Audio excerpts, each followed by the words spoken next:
मैत्रेय उवाच हेमंत प्रसन्ने कहि प्रभु चक्रधर संतोषे ध्रुव को चाहे जाचे दियंती वर बोलंती मनुर वंशे जन्म ए तोहर नर नारायण देवतांकु अगोचर ए शरीर भोगे तो आत्मा को करी भोग आधि व्याधि वर्जित जीव तु सत्य जुग ए शरीर घेनी ध्रुव लोके बसतु ही कल्प संख्या प्रमाणे जननी संगे लई हेमंत ध्रुव कुबर देई जनार्दन गरुड़ वाहने से होइले अंतर्ध्यान विष्णुवर पाई से उत्तान पाद बड़ा दिव्य रूप धरी निज भुवने मिलिला जननी चरणे सेवा कला अनुक्षणे अनुभव दुख गला जेते थिला मने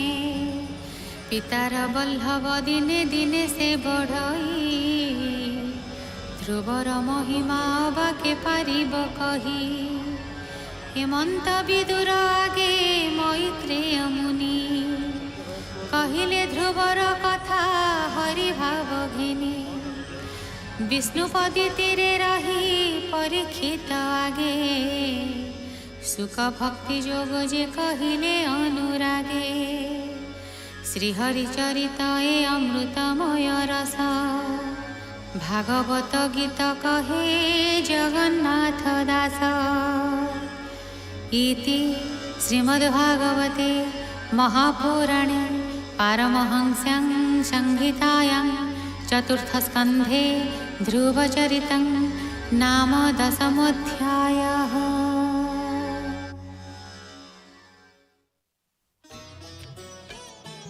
जय जय श्री जगन्नाथ, जय जय श्री जगन्नाथ, जय जय श्री जगन्नाथ।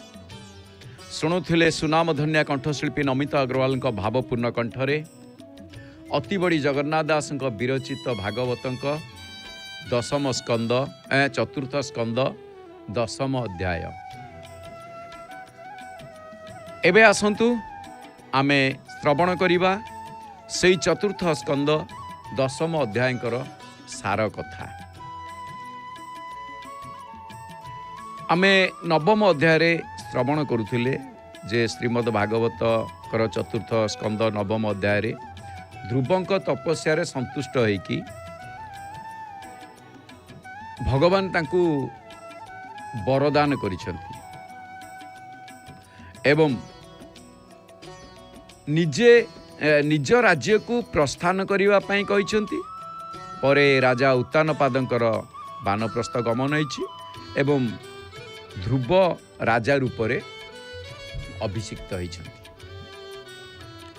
तेबे आज एई 10म स्कंदर चतुर्थ स्कंदर 10म अध्याय आमे जानिबा सिंहद्वारे आज उपनयन अछि कि ए ब्रह्मचारी जने ठिया होइछन्ति चतुर्थ स्कंद 10म अध्याय को एबडे मांकर आशीर्वाद माँ दे दी भिक्षा सेपटे उपनयन ब्रह्मचारी अरुण स्तंभ पाखरे छता धरिकी मामू ठिया होइतिले मामा मामू आमे माँ को दर्शन करुचे एपटे।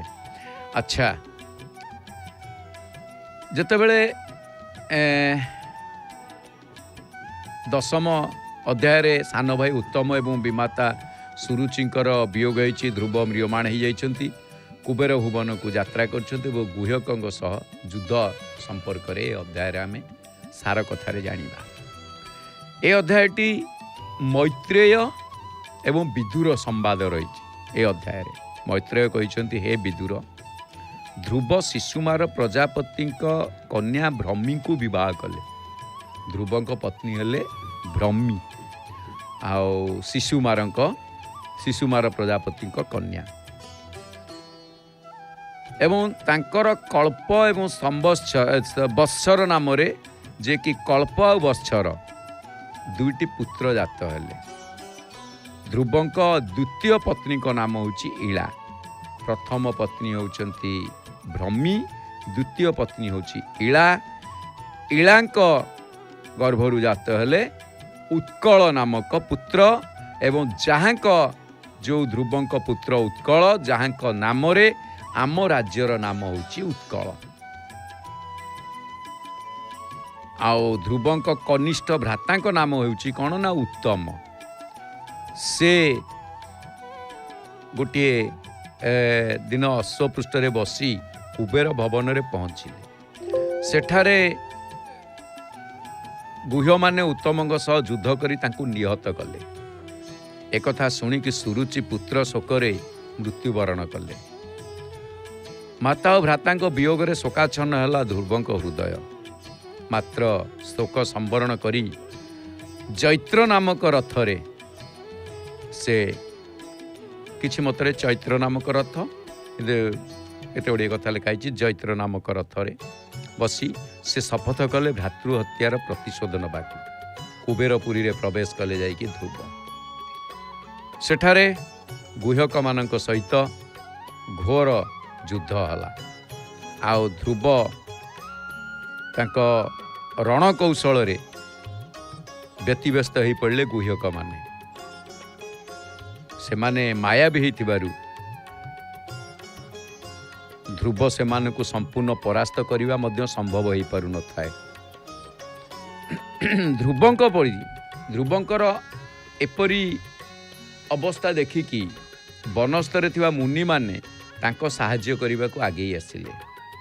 ध्रुव सेमानकु प्रणाम करिवारु मुनि माने कल्याण मुद्रा रे कहिले आशीर्वाद करी कहिले, हे परम भक्त ध्रुव, जो भगवान तुम शरीर रे विद्यमान, जहाँ को आशीष बल रे तमे न्यायवंत शासक रूपे प्रसिद्धि अर्जन करिछ, तांकु स्मरण कर, जहा द्वारा गुहकंकर माया अपसरी जीव एवं तुमे विजयी हेब।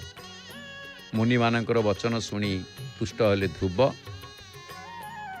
तापरे कौन है आमे जानिबा आसंता कालीर अध्याय रे।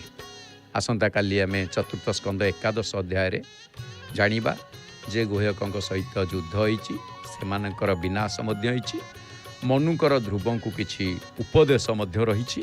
ए विषय रे आमे आसंता काली अवगत हेबा। भीमस्यापि रणे भंगो मुनेरपि मतिभ्रमः यदि शुद्धम अशुद्धम वा मम दोष न विद्यते। दर्शन करुचे आमे महाप्रभु को, दर्शन करुचे सिंहद्वार को, आउ दर्शन करुचे आमे काहाकू अरुण स्तंभ को एवं पतित पावन महाप्रभु को दर्शन करुचे। नीलेन्दीवरलोचनं नवघन श्यामाभिरामाकृतिं विश्वेशं कमलाविलोलविलसत् कारुण्यवाराङ्निधिं दैत्यारीं सकलेन्दुमण्डितमुखं चक्राब्जहस्तद्वयं वन्दे श्रीपुरुषोत्तमं प्रतिदिनं नीलाद्रिचूडामणि। जो महाप्रभु का आमे दर्शन करुचे नील पद्म परी जहाँकर नयन, नील पद्म जहाँकर आकृति